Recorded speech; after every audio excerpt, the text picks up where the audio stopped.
et prenez soin de l'AES. Moi, je suis, je dis ça dans la communication. Vous avez dit que je travaille à la Banque mondiale. Je travaille sur le projet financé par la Banque mondiale. Il y a une nuance. Donc, je travaille pour le gouvernement malien sur le projet financé par la Banque mondiale depuis 25 ans. 25 ans. Ouais. Et donc, merci de m'avoir donné l'opportunité de prendre la parole. Je ne vais pas être très long, je vais parler en grande masse. Mais d'entrée de jeu, moi je suis AES. Parce que voyez-vous, moi je pense que les micro-États n'ont plus de viabilité dans ce monde-là. Les micro-États n'ont pas d'avenir. Même les pays qui sont censés être des pays développés se mettent ensemble pour faire face aux défis de la géopolitique et de l'économie. Il faut qu'on se mette dans la tête que seule personne ne peut aujourd'hui. Il faut qu'on accepte d'aller dans les grands rassemblements et dans les grands rassemblements où on peut cultiver la solidarité, l'entraide, la mutualité pour s'en sortir. En cela, je suis AES et moi personnellement je confie l'AES à la jeunesse, quel qu'en soit l'avenir. Je m'en vais dire quelques mots sur l'AES. De mon point de vue, l'AES c'est une chance pour les 3 États qui ont accepté de se mettre ensemble, le Burkina, le Mali et le Niger. L'AES, c'est un peu 2,78 millions de kilomètres carrés. Cela représente environ 53% de la superficie de la CEDEAO et 80% de la superficie du UEMOA. Ça, ce n'est pas rien. Sur un territoire d'abord, on se met ensemble, on le développe. Côté population, nous avons environ 111 millions 400 000 habitants au niveau de l'AES. Et cela représente 51% de la population de l'UEMOA et 17% de la population de la CEDEAO, comme le Nigeria est le géant en population au niveau de la CEDEAO. Ça, ce n'est pas rien. Tous ces pays-là aussi ont au niveau économique une richesse relativement faible. Environ 7% du produit intérieur brut de la CEDEAO. Mais ceci étant, les 3 pays de l'AES ont du potentiel. Les 3 pays de l'AES ont du potentiel. Au-delà de la population, de la superficie dont je viens de parler tantôt, il y a le sous-sol qui est riche au niveau de ces 3 pays-là. Avant d'aller dans le sous-sol, sur le sol, ces 3 pays-là sont aujourd'hui les premiers en coton, production de coton. Ils sont les premiers en Afrique de l'Ouest, bien sûr, et à CEDEAO, UEMOA aussi. Ils sont les premiers en animaux sur pied, en bétail. Ces 3 pays sont les premiers en pratiquement tous les minéraux qu'on retrouve dans le sous-sol. Nous sommes les premiers en surface arable, en terre arable riche qu'on peut cultiver pour nourrir le peuple AES. Ces 3 pays-là sont les premiers en or, sont les premiers en AES. Premiers, je veux dire, ils sont les premiers parmi les États de la CEDEAO aujourd'hui. Ils sont les premiers en or, en fer, en lithium et tout le manganèse, tout ce qu'on trouve dans notre sous-sol-là. Quand ces 3 pays se mettent ensemble, ils seront les premiers. Il faut se mettre ensemble, accepter de partager les défis, de se mettre ensemble pour travailler, pour nous développer. Et donc, nous avons le potentiel aujourd'hui. Nous avons le potentiel et ça ouvre le lien avec une coopération parce que le pays, quel qu'il soit aujourd'hui, que ce soit les pays les plus développés, que ce soit les pays les plus puissants, aucun pays seul ne peut s'en sortir. Donc, on n'a pas honte de coopérer avec un pays. Mais la coopération, ça doit aller dans le sens du gagnant-gagnant, dans le respect mutuel. Et en cela, la coopération avec la Russie est la bienvenue. Et la coopération avec la Russie fera alors en sorte que nous avons le potentiel, nous avons besoin de coopération avec ceux qui ont le manquant, la complémentarité. Nous avons besoin d'équipement, nous avons besoin de formation, nous avons besoin de renseignements, nous avons besoin de plein de choses que les Russes ont et qui peuvent, on ne demandera pas de les donner, mais de les vendre à ces 3 pays de l'AIS là pour qu'on puisse se développer. Je vais m'en arrêter là pour l'instant et le reste on le verra dans les débats. J'espère n'avoir pas été long. Non. Merci et bon vent à l'AIS qui est confié à la jeunesse.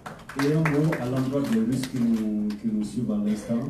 Oui, Boudissa a oublié de dire que je suis aussi russophile. Dobry wieczór. Dobry wieczór. Et я учился в Одессе, в Одесский институт народного хозяйства. От 1979 году я кончил 1984 году. Et donc, я учился в Одессе, it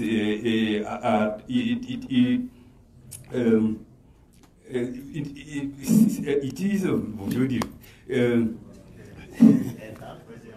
c'était SSR quoi. Établi là, SSR. Il y a voulu, j'ai perdu Maurice. Hein. Je voudrais bien que vraiment le conflit entre la Russie et l'Ukraine s'en arrête là, qu'on aille à la paix et que pour que les deux pays puissent se développer. Moi j'ai étudié à l'époque en Ukraine, à Odessa, et ça faisait partie à l'époque de l'Union des républiques socialistes soviétiques, et la vie était belle. Moi, tout le monde a vu dans des images sur les réseaux sociaux souvent la photo du président Vladimir Poutine au Zimbabwe, en tant que jeune officier au Zimbabwe. Il était allé aider le Robert Mugabe pour libérer le Zimbabwe. Les Russes n'ont jamais eu des velléités de colonisation vers nous, qu'on en tienne compte. Je m'en arrête là. Merci beaucoup. Merci beaucoup. Merci, honorable Dr Moussa Kone. Merci beaucoup. Merci. Alors, mesdames, messieurs, avec votre permission, monsieur Adama Diabaté, président de séance, Dr Adama Diabaté, géopolitologue, que je vous demande d'applaudir. Voilà, donc pour déclarer ouverte la conférence débat. Merci. Merci Dissa. Mais avant de déclarer la conférence ouverte, je voulais dire 2 mots à l'endroit de nos amis. À l'entame, je voulais saluer tous qui ont fait le déplacement pour ici. Et les remercier encore pour ces devoirs que je trouve patriotiques au vu de l'importance des thématiques qu'on va débattre aujourd'hui. Et d'ailleurs, ce qui constitue, comme le doyen vient de dire, l'AIS, la Russie, la coopération AIS-Russie, et notre correspondant de la Russie, Yuri, il en a parlé. Il a parlé du multipolarisme, un monde multipolaire où il n'y aura plus de Uncle Sam qui va dicter au reste du monde. Je crois qu'à travers les débats, on va donner un peu le sens à ces quelques phrases qui sont d'importance capitale. Je voulais seulement que l'audience comprenne et qu'arrivé à la maison, ils fassent leur devoir à domicile, qui est d'expliquer au monde moderne que le basculement géopolitique qu'on est en train de vivre aujourd'hui est irréversible. Je le dis très lentement. Surtout à l'endroit des jeunes cadres africains et russes aussi. Parce que notre correspondant de Moscou a mentionné quand, dans les années 90, on a essayé de balvaniser la Russie comme l'Afrique. Le but, c'est de chercher, c'était la même chose. c'est de créer des cobayes qui seront au service de Uncle Sam. Quand on dit Uncle Sam, c'est l'Occident global. Donc, je voulais que les Africains comprennent très bien le jeu qui se joue. Ce n'est pas de la blague. Les Africains doivent comprendre réellement que le futur du monde se joue aujourd'hui au Sahel. Littéralement, je ne dramatise pas. Certains vont dire que la valeur numérique de ces pays-là ne valent pas grand-chose, mais on n'en est pas là. On est dans la géopolitique. La Russie, je vous dis ouvertement, ne vient pas ici, comme certains essaient de me dire parfois, dans les questions, dans les débats, pour des intérêts économiques, en premier lieu. Non, pas du tout. Un pays comme la Russie aujourd'hui, le premier motif de son arrivée en Afrique, ce n'est pas autant l'économie, mais c'est de la géopolitique. La Russie a besoin de l'accompagnement diplomatique. Et pas seulement la Russie, pour que les Africains se réveillent. Aujourd'hui, vous pouvez être la fiancée aimée du village. Si vous raisonnez, si vous savez comment mieux vendre votre produit. Il s'agit du remaniement du Conseil de sécurité des Nations Unies aujourd'hui. Toutes les puissances qui sont là-bas ont besoin de voir des pays africains, qui ne sont pas les dernières. La Russie aujourd'hui a besoin de coopération. L'année dernière, et d'ailleurs aussi longtemps que le 9 le 10, on était associés à la conférence. J'ai eu la chance de converser avec Zakharov et Lavrov. Je leur ai dit qu'on vous a fait un service de 100 milliards de dollars sans que vous ne financiez rien et vous nous devez beaucoup. Et ce qu'on veut de vous, c'est l'accompagnement maintenant, parce qu'on a créé une sorte de Russomania en Afrique sans la participation même de la Russie. Et ça, c'est dans notre intérêt, parce que la Russie, que vous le voulez ou pas, c'est notre couverture pour que nous osons faire ce qu'on a entamé et on est condamné à aller de l'avance. On n'a plus de marge de retour. Donc, c'était à l'endroit de mes jeunes frères africains de l'AIS. Je profite de l'occasion pour saluer nos, bon, je dis des généraux et un capitaine aujourd'hui à la tête de l'AIS. C'est leur initiative et les encourager à dire que nous ne les suivons pas aujourd'hui, mais on suit la voie qu'ils nous ont tracée. Pour ceux qui ne sont pas de la géopolitique, je vous dis que c'est la seule porte de sortie pour l'Afrique aujourd'hui. Et c'est une chance qui vient de Dieu. Je vous dis littéralement. Pour ceux qui me suivent savent ce que je veux dire. Si j'ai l'occasion, j'en profiterai pour en dire un peu plus.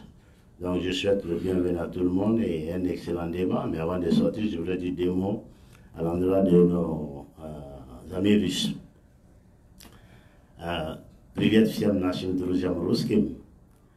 Хочу случаем передать огромное почтение всей Африке и все страны Сахеля через господина Путина, который я лично считаю посланником историческим. Не будь он в России сегодня, не будь той позиции, которая в России сегодня в мире, как говорят, мир была бы, извините меня за жаргон, капут. Так что вы сегодня представляете величайший народ России. Это отнюдь не похвала. Это действительно так, оно так всегда было. Даже когда-то спрашивали меня здесь, в эфире в Мали, в чем разница между русскими и остальные белые. И русский, это просто белый манинга. Манинга это такой насыщенность, который считается упрямый, прямолинейный, но если она за что-то, она до конца доведет. Так что добро пожаловать и знайте, что мы за сотрудничество гоняем. То есть с обе стороны мы выигрываем здесь в это сотрудничество и надеемся на Россию. И гарантирую вам, что наша доля работы в этом сотрудничестве мы будем выполнять до конца. Так что вы уехали из дома, вы приехали домой. Объявляю conférence открытée. Je profite pour dire que je déclare la conférence ouverte et bonne chance et meilleure écoute à tout le monde. Merci. Merci beaucoup. Mesdames, Messieurs, donc c'était la première partie. Nous allons commencer la conférence proprement dite et nous allons donc donner la parole à l'expert malien qui va nous parler alors, de sécurité. Et juste avant, permettez-moi de saluer dans la salle la présence du président de l'association La Perspective Sahélienne, qui est un partenaire de Yuri Communication. Toute l'association est saluée ici, le président Mamadou Ba également. Soyez tous salués. Nous saluons aussi la présence ici dans la salle des étudiants et du corps professoral de l'École supérieure des sciences de la gestion et le promoteur aussi qui est présent dans la salle, M. Abdraman Sidibé. Bonsoir à vous. Mesdames, Messieurs, notre expert qui va nous parler des questions sécuritaires est malien. Il s'agit du Dr Ali Tounkara, maître de conférence à l'Université des Lettres et des Sciences humaines de Bamako et directeur exécutif du Centre des études sécuritaires et stratégiques au Sahel, en abrégé CE3S. Il est auteur de nombreux ouvrages et articles scientifiques sur les questions de sécurité, de gouvernance, de paix, du genre et de l'islam politique. Il en a publié plus d'une vingtaine et nous avons recensé quelques-unes de ces publications pour vous, entre autres conditions de vie des enfants de la rue à Bamako et Mopti en 2018, l'émergence des groupes d'autodéfense au centre du Mali, violence et déficit de l'État en 2019, djihad à Ké Massina dans le centre du Mali, prosélytisme religieux ou enjeux socio-économiques en 2018 également, Mali, analyse socio-historique des conflits nord et centre, l'État entre la recherche de légitimité et calomnie en 2020, de l'euphorie du coup d'État à une transition peu consensuelle, un numéro spécial dans Codesra en 2020, terrain sensible et extrémisme violent au centre du Mali en 2021, l'état de la coopération internationale sur la lutte contre le terrorisme dans la région du Sahel, tendances, opportunités et défis en 2022,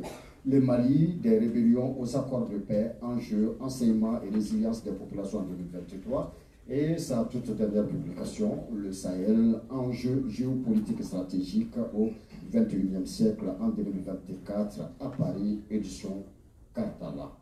Mesdames, Messieurs, Dr Tounkara, sous vos ovations. Dr Tounkara, vous pouvez prendre votre micro et donc 10 minutes pour votre communication sur la sécurité.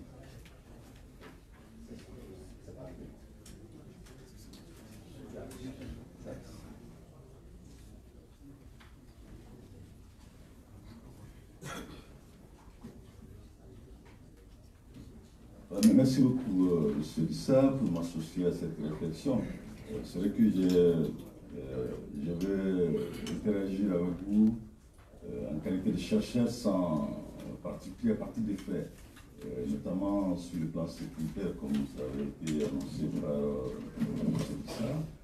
Pour ce faire, dans un premier temps, je tenterai de faire un peu l'état de lier la sécurité avec ses rapprochements, davantage soutenu avec la issue dans le pays de l'AES. Concrètement, quelles sont les avancées enregistrées dans ce sens?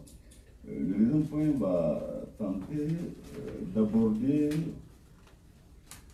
quelles sont les options sécuritaires aujourd'hui auxquelles le Mali, le Burkina et le Niger font l'objet vis-à-vis de la Russie. Et enfin, quelques axes de réflexion en termes de recommandations pour une sécurité davantage retrouvée dans les trois pays de l'AES. Alors, quand on regarde les trois pays, ils ont un dénominateur commun, c'est le fait que tous les trois, justement, connaissent le terrorisme. Même si les trois le connaissent à des degrés différents, on sait pertinemment que des groupes comme Al-Qaïda, des groupes comme Boko Haram, notamment côté Niger, des groupes comme l'État islamique, à cheval entre les trois pays, sont présents. Alors, mais qu'est-ce qui a changé fondamentalement avec l'AES côté offre et demande de sécurité? Alors, regardez les différents quartiers généraux qui servaient de base pour le groupe Radicovio, notamment dans les parties frontalières, qu'on soit vers Versailles, qu'on soit vers Anderboukan, frontière Mali-Burkina, qu'on soit frontière Burkina Faso Bénin, naturellement, s'il y a quelque chose à retenir, beaucoup de ces quartiers généraux ont été défaits pour des raisons aussi très évidentes. Alors, il faut quand même faut-il le rappeler, lorsque le président Damiba était à la tête du Burkina Faso, le Mali et le Burkina avaient cessé de mener des opérations conjointes. Et même également avec le président Bazoum, il n'y avait plus d'opérations conjointes entre le Mali et le Niger. Donc en somme, la partie dite des 3 frontières était orpheline des actions militaires conjointes de la part de ces 3 États pour des raisons très géopolitiques, pour des questions liées aux interférences, pour des questions liées justement à l'émission des acteurs outre le Sahélien. Ce ne sont pas des sentiments de conspiration, ce sont des faits. Parce que justement, les États ont des principes en termes de coopération. Si vous êtes proche de tel ou tel État, il y a naturellement des voies à partir desquelles vous devez le suivre. Mais avec l'arrivée de ces 3 chefs d'État aujourd'hui, militaires à la tête de ces États, on assiste à une reprise d'opérations militaires. Si vous prenez toute la partie Mondoro-Koro avec le Burkina Faso, effectivement, des opérations sont en cours entre l'armée malienne et l'armée burkinabé. Au-delà de ces opérations conjointes, elles sont même mutualisées. De façon simple, vous avez des actions qui sont menées sous les mêmes commandements. Même des moyens sont mutualisés. Et de la même manière également, avec le départ du président Bazoum, le Mali et le Niger ont repris. Donc, la particularité de l'AES, on ne va pas dire qu'elle est arrivée au bout de l'insécurité liée au tourisme, mais les grands foyers qui constituaient une sorte de quartier général pour le groupe radicaux-violents ont été sérieusement affaiblis. C'est d'où ce qu'on appelle l'enveloppement stratégique. Vous voyez qu'il y a des localités comme Kaï, des localités comme Sigasso parfois font l'objet d'incursions parce qu'effectivement, les groupes sont affaiblis dans des localités qui étaient considérées jusqu'ici comme des quartiers généraux. Parce qu'effectivement, comme je le disais tantôt, il y a des actions conjointes coordonnées. Rappelons-le, avec toute la période de la force conjointe du 5 Sahel, il n'y a pas eu d'action coordonnée sous les mêmes commandements dans la durée. De même également, pendant toute la présence de forces onusiennes, forces européennes, il n'y a pas eu d'action coordonnée commune sous les mêmes commandements dans la durée. Ce qui a fait que justement, on a eu du mal justement, ne serait-ce qu'à stopper l'avancée du groupe radicaux. Donc, en somme, côté offre et demande de sécurité, des poches ont été sérieusement impactées, mais ce qui ne veut pas dire que le terrorisme est fini, parce que je parlais tantôt de l'enveloppement stratégique.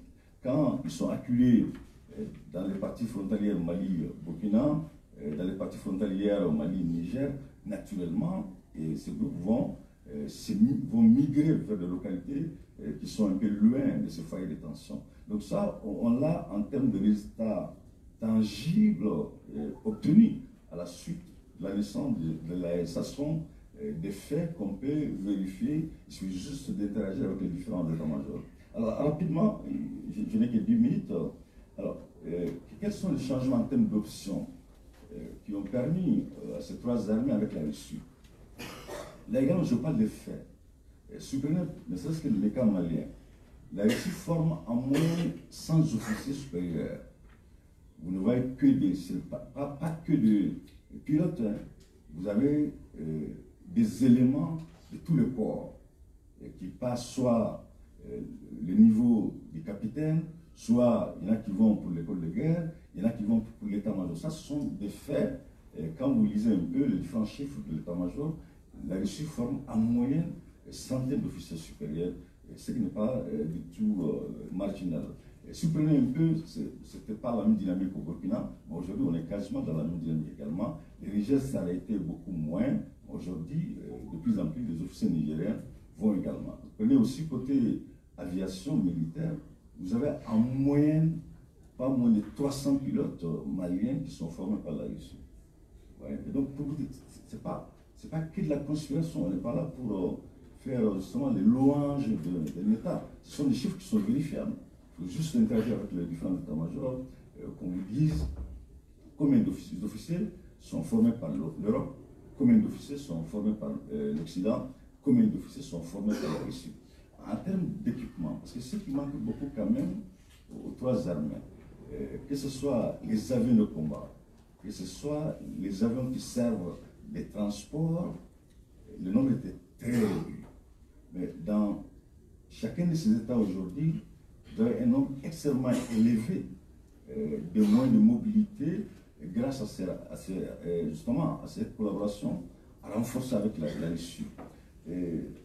Cela a été facilité aussi par le fait que dans l'agir militaire, la Russie, elle n'est pas autant exigeante vis-à-vis d'acquisition ou même du transfert d'un certain nombre de technologies militaires, contrairement à certains partenaires classiques. Donc, les officiers supérieurs vous diront qu'on soit au Mali, qu'on soit au Burkina, qu'on soit au Niger, qu'effectivement, au-delà de l'acquisition d'équipements de pointe, ils ont aussi bénéficié de formations par des formateurs qui sont au niveau de l'AS, mais également des formateurs qui sont dans les différentes écoles militaires. Donc, tous ces éléments mis ensemble expliquent le pourquoi nous avons assisté à un renforcement des capacités tactiques et opérationnelles des forces de défense et de sécurité des pays de l'AS. De même également, si vous regardez un peu toutes ces questions liées à la cybersécurité et à la paix numérique, c'était des éléments qui étaient essentiellement fournis par des militaires outre que sahéliens. Aujourd'hui, grâce à cette coopération, nous avons un nombre critique d'officiers supérieurs de part et d'autre qui ont une connaissance fine de la cybersécurité. Grâce à cette coopération avec la Russie, on a un nombre extrêmement élevé d'officiers supérieurs qui ont une connaissance fine des preuves numériques, notamment de pouvoir exploiter les téléphones portables pour savoir quelles sont les liaisons avec des groupes terroristes dans les Sahel. Ce sont des éléments qui ont permis à ces trois États d'assister à un début d'accalmie. Rapidement, les atouts en termes de justement de recommandations.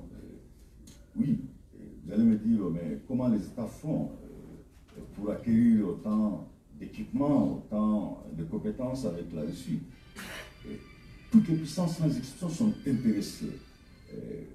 Dire que la Russie elle est désintéressée, c'est de prendre les gens pour des naïfs. Mais sauf que la particularité avec la Russie, les intérêts sont discutés et convenus. C'est quand même important. La particularité avec la Russie, la demande exprimée est celle qui est satisfaite. Donc, nous dirons, on a demandé de blinder à des États qui ont fourni des V8 à la place de blindés. Ça, je suis témoin. Je ne vais pas vous dire lequel État va la main. Ouais, donc, ça, ce sont des décalages, effectivement, qu'on avait avec un certain nombre d'États en termes de besoins exprimés et des demandes satisfaites. Donc, la Russie, certes, est là aussi parce qu'elle a ses intérêts, mais sauf que dans cette quête d'intérêt, elle n'est pas une menace pour les intérêts aussi des États concernés, justement. Et elle ne met pas surtout sous la touche des États concernés. Je donne juste un exemple rapidement pour aller aux recommandations. Prenez les différentes victoires qui sont remportées par les armées, qu'on soit avec l'armée burkinabé, qu'on soit avec l'armée nigérienne ou avec l'armée malienne. Vous lisez le communiqué, nulle part vous allez voir le nom de la Russie mentionné. Retournez un tout petit peu avec les autres coopérants. Chaque fois qu'il y a une victoire qui est remportée, l'armée du pays hôte, elle est même mise en seconde position, voire dans une position accessoire. Donc pour vous dire que la présence russe, elle a cette particularité de ne pas mettre le pays hôte sous la touche en fait. Elle est à la limite même pas perçue lorsque les victoires sont remportées. Ça, ce sont des éléments auxquels les différents états-majors vous diront. Maintenant, en termes de perspective rapidement, qu'est-ce qu'on doit davantage demander avec la Russie? C'est vrai que beaucoup d'efforts ont été consentis en ce qui concerne la collecte et la fourniture des renseignements. Là, c'est nous qu'ici, il y a des besoins pressants pour les armées sahéliennes, notamment celles de l'AS, à ce qu'elles soient davantage renforcées en termes d'équipement pour la collecte et d'information et de renseignement. Un autre besoin qui apparaît pressant aujourd'hui, il y a un début de transfert de technologies, notamment militaires. Mais les trois États, ils ont ce défi commun à comment extraire les ressources naturelles à partir du local et injecter le revenu, justement, le revenu de ces ressources naturelles dans l'économie locale. Mais il est extrêmement important aujourd'hui, au-delà de l'apport militaire, que les trois États soient davantage regardants vis-à-vis de la Russie, afin que les technologies en lien avec l'extraction minière, les technologies en lien avec l'extraction des ressources naturelles dans l'AES soient davantage transférées aux États. L'avant-dernier élément, il y a quand même aujourd'hui un besoin pressant en termes d'urgence. Par exemple, si l'on prend l'énergie, si l'on prend les questions d'enclavement, les trois chefs d'État militaires à la tête de l'AES ont certes la volonté de désenclaver. Mais c'est parce que si vous regardez les différents organes qui composent l'AES, ils en tiennent compte. Mais l'enclavement aujourd'hui ne doit pas s'inscrire dans la durée. De même, la question de la crise énergétique ne doit aucunement s'inscrire dans la durée. Comment amener la Russie au regard de ses potentialités en termes de ressources humaines, au regard du niveau élevé de sa technologie sur le plan énergétique, sur le plan justement même minier. Ce sont des demandes aujourd'hui qui doivent être expressément exprimées par les chefs d'État de l'AES afin que ce transfert soit davantage accéléré pour que, au-delà de la coopération RISO-AES, que ces trois États également arrivent à être autonomes, voire indépendants vis-à-vis de la Russie. Dernier élément, si vous regardez aussi, l'élargissement du partenariat avec la Russie n'est aucunement synonyme de l'abandon d'un partenaire. Autrement dit, la Russie ne va pas vous demander, par exemple, oui, vous avez des armes de chasse avec elle, vous n'avez pas acheté de drones avec la Turquie, ce n'est pas son problème. Vous achetez des drones avec la Turquie, elle ne va pas vous empêcher d'avoir justement des drones supersoniques avec l'Iran. Ouais, donc je pense que cette flexibilité, ça peut me paraître banal, mais lorsque vous êtes aux commandes, c'est là que vous allez vous rendre compte qu'il y a quand même des États qui n'ont pas été flexibles à propos. Donc tous ces éléments réunis font que les militaires au pouvoir, certains analystes vous diront que sans passion, sans raccourci, la coopération avec la Russie, les trois États arrivent à se tirer les épingles du jeu. Je pense, voilà, en gros, quelques éléments que je voulais partager avec vous sur l'état de la sécurité avec la Russie. Je reste ouvert pour d'éventuels commentaires et questions. Merci beaucoup. Merci beaucoup. Nous applaudissons Dr Ali Tunkara, je vous rappelle, auteur de plus d'une vingtaine de publications et d'articles scientifiques sur les questions de sécurité, de gouvernance, de paix, du genre et de l'islam politique. Il est maître de conférences à l'Université des Lettres et des Sciences humaines de Bamako et directeur exécutif du Centre des études sécuritaires et stratégiques au Sahel, CE3S. Permettez-moi, mesdames et messieurs, de saluer la présence dans la salle d'à peu près 80 rédactions de la presse écrite et de la presse en ligne. Merci les gars d'avoir répondu massivement à notre invitation. Et permettez-moi de saluer donc la présence dans la salle de certains directeurs de publication que je vois, en l'occurrence M. Amidou Togo, je vois M. Ousmane Mohamed, je vois Amadi Djiko, Youssouf Koulibaly, Youssouf Sissoko. Nous saluons le directeur de la radio Sahel, Ami Baba Sissé. Merci pour l'accompagnement. Nous saluons la présence de M. Chekne Kamara, président du parti LCA, la Nation Commune Avance. Nous saluons la présence du président de l'APVRM, M. Djibril Diallo, APVRM qui est aussi un partenaire de Yuri Communication. Nous saluons la présence de M. le maire de Yélimane, président de l'intercollectivité du cercle de Yélimane, M. Birama Traoré. Merci à toutes et à tous. C'est sûr que je n'en vois pas ou bien que j'en ai déjà oublié. En tout cas, au fur et à mesure, je suis en train de noter qui je vois. Merci pour votre présence.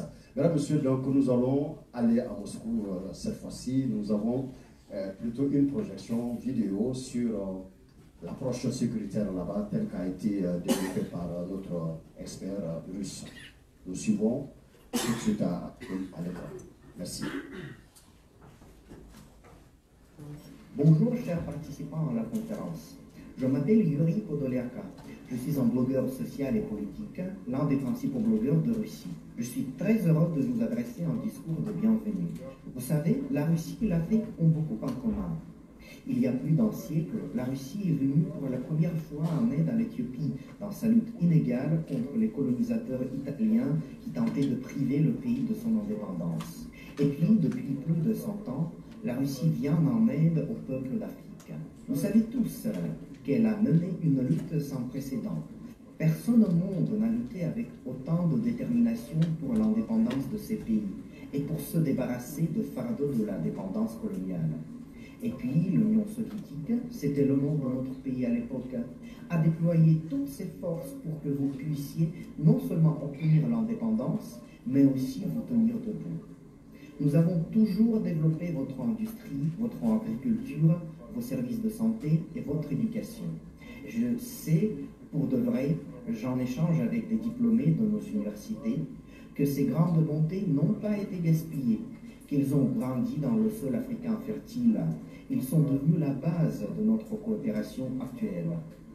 Tout comme il y a 100 ans, tout comme il y a 50 ans, la Russie apporte à l'Afrique la bonté, la connaissance, la technologie et l'avenir. Cet avenir est prometteur, je l'espère vivement, et je suis sûr qu'il attend vos pays, que nous allons le découvrir ensemble. Mais tout d'abord, nous devons lutter contre le néocolonialisme. Nombreux sont les pays africains qui ont déjà été confrontés au soi-disant terrorisme international, qui a été créé par les colonisateurs occidentaux pour continuer à vous asservir et à vous opprimer. Il suffit de se rappeler à quel point les colonisateurs français se sont battus en vain contre ces soi-disant combattants de Daesh. Combien d'années ont-ils essayé au Sahel de vaincre ce mal? Et ils n'y sont pas parvenus. Non parce qu'ils ne pouvaient pas, mais parce qu'ils ne voulaient pas. C'est plus facile pour eux de faire pression sur vous comme ça. Et seule la Russie, qui est de retour sur votre continent, vous aide à faire face à ce mal. Elle l'a montré pour la première fois à la République centrafricaine, qui commence enfin à se développer. Elle a désormais un avenir. Et la même chose attend les peuples du Sahel. Je suis sûr que c'est le cas pour toute l'Afrique. Nous n'avons pas besoin, comme les pays occidentaux, de l'image d'un artisan de la paix. Nous avons besoin de la paix en Afrique, d'une paix stable qui permettrait à tous les peuples de progresser vers une prospérité commune.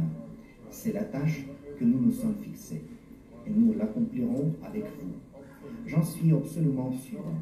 Vous pouvez le revoir pour vous-même, car les pays qui se sont tournés vers la Russie pour obtenir de l'aide ne luttent pas seulement avec succès contre le terrorisme aujourd'hui, comme c'est le cas au Mali et au Burkina Faso, mais ces pays commencent à se développer avec succès.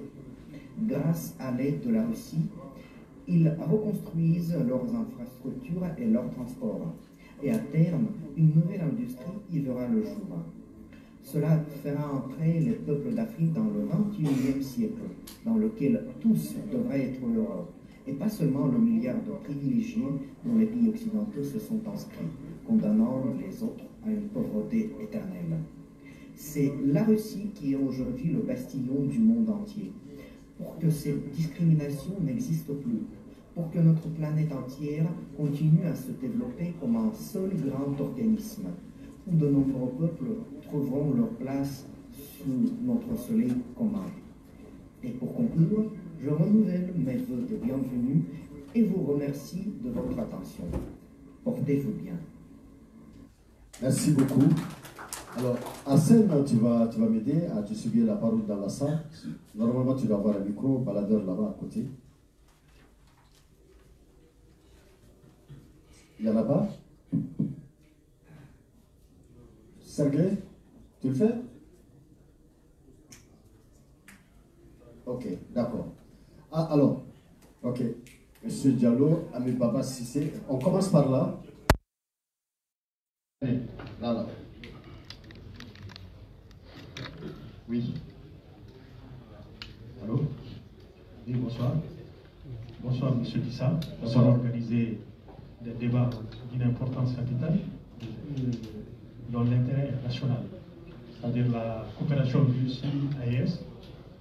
Moi, je vais parler sur le plan énergétique, dont je suis, parce que je suis ingénieur de formation géologue. J'ai eu la chance de visiter tout récemment Saint-Pétersbourg sur invitation d'un consortium russo-malien. J'ai eu la chance de visiter comment se fait la formation au niveau de l'université Saint-Pétersbourg, qui est la 3e plus grande université du monde. Pour vous rappeler, c'est une université qui date de 1783.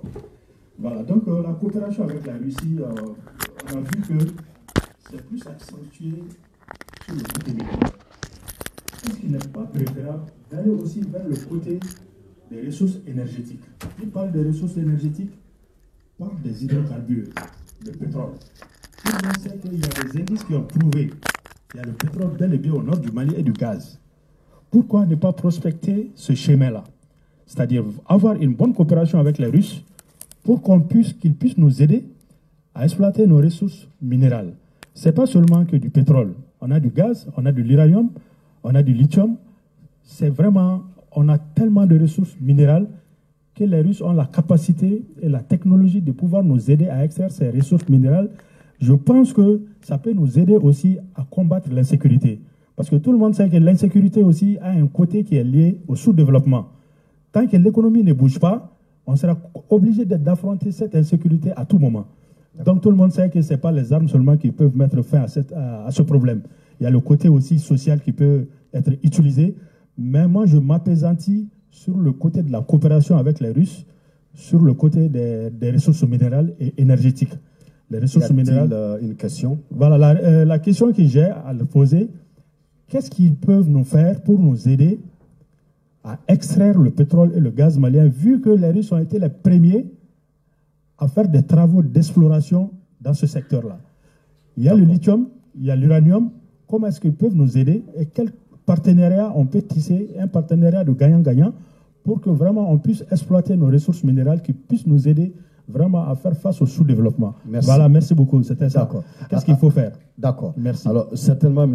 Archeum est en train de noter cette question vers la fin de la conférence. C'est lui surtout qui pourra peut-être répondre à cette question-là.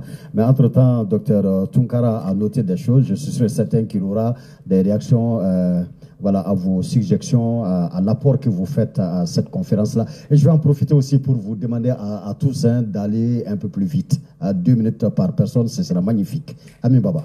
C'est promis, je ne ferai pas 2 minutes. Bonsoir, docteur. Merci pour l'exposé. J'ai une question, une seule. Dans votre développement, vous avez parlé du manque de coordination, souvent de coopération même entre des États, quand certains chefs d'État étaient là.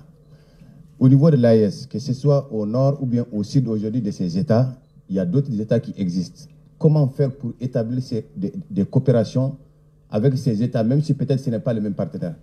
Je ne sais pas si vous comprenez. Si l'AES avec la Russie et que certains partenaires sont avec d'autres comme des Occidentaux, comment faire pour que au moins ces États-là, États voisins, puissent coopérer ensemble? Merci. D'accord. Alors, comment faire pour encourager, développer la coopération entre États voisins? Militaire, bien sûr. Ok, la coopération militaire, d'accord. On va essayer d'aller de l'autre côté, là-bas au fond, et après vous venez devant, mais en t-shirt blanc d'abord. J'allais dire de privilégier les journalistes, mais Chibe, Atikuna. Alors, bonsoir, messieurs, dames. Merci bien, monsieur Tunkara. Nous avons suivi avec intérêt votre brillant exposé. Moi, j'ai 2 questions. Et comme vous l'avez dit, avec les tentatives d'incursion des terroristes se sentent un peu affaiblis vers Sikasso et Kaï, et même dans certaines localités proches de Bamako, quel pourrait être l'impact sur la population et quelles dispositions faut-il prendre en amont et en aval pour contenir cette menace? Merci. Merci beaucoup. Là, devant. Ensuite, qui? Ok, Amidou, d'accord. Merci.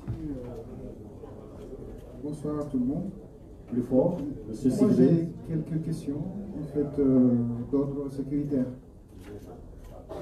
Voilà. 2 minutes. Donc, la première des choses, j'ai entendu que vous avez parlé beaucoup plus de l'aspect militaire. Et aujourd'hui, une des préoccupations que nous avons, et je pense que les journalistes qui sont là et les réseaux sociaux ne diront pas le contraire. Je pense que tout le monde est sur des plateformes, qui ne sont pas des plateformes de l'AES. Et dans tout le discours, je n'entends pas ces questions de cybersécurité.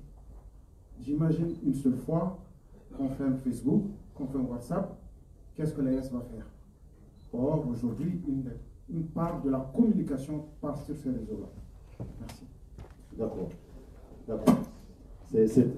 De même que pour Diallo, M. Sidibé aussi pose une question qui sera en fait récupérée dans les communications à venir, c'est sûr. J'en suis sûr et certain. Ok, M. Togo. Voilà, merci. Ma question, c'est peut-être un témoignage qui va peut-être prendre en contrepartie ce que le docteur Toungara a dit, certains passages du moins.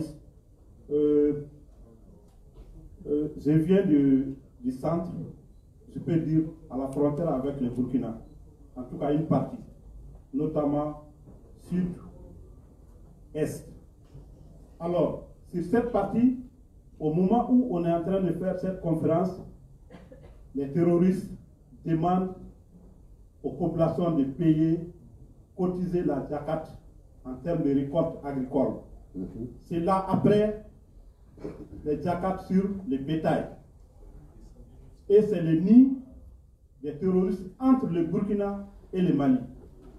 Donc si il s'est avéré vrai qu'il y a une coopération militaire et de patrouilles mixtes entre ces États, c'est notre souhait en tant que population et peuple AES.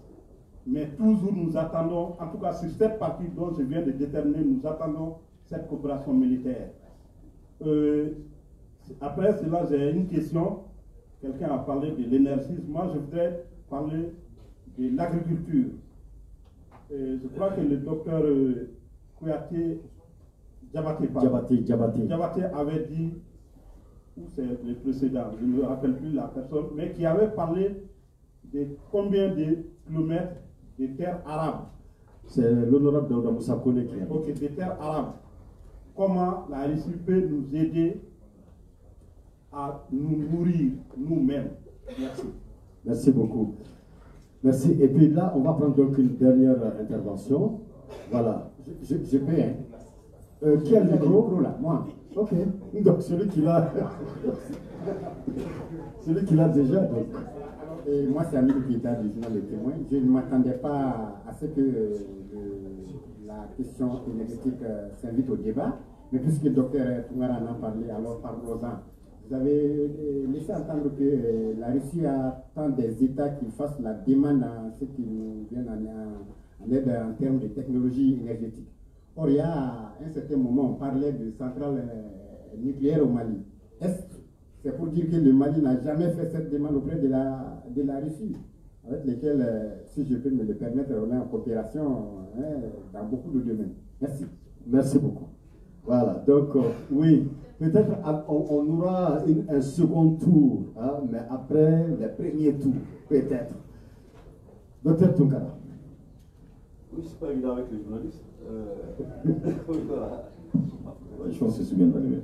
Non, rapidement, merci pour vos questions. En ce qui concerne les ressources naturelles soulevées par M. Diallo, il n'y a pas que la Russie qui est présente dans ce domaine-ci. Vous interagissez avec les partenaires. Vous avez la Chine qui est aussi rapprochée dans ce sens.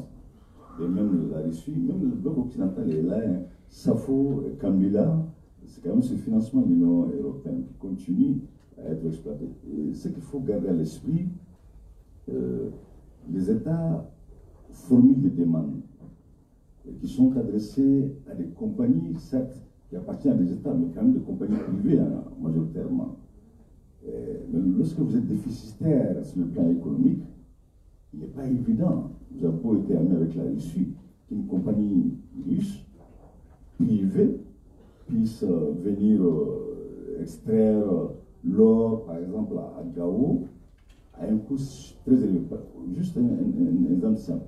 Pour extraire aujourd'hui une mine artisanale à Gao, pour la ramener à une mine industrielle, vous avez besoin ne serait-ce que de 600 hommes 24 heures sur 24 heures pour sécuriser le périmètre.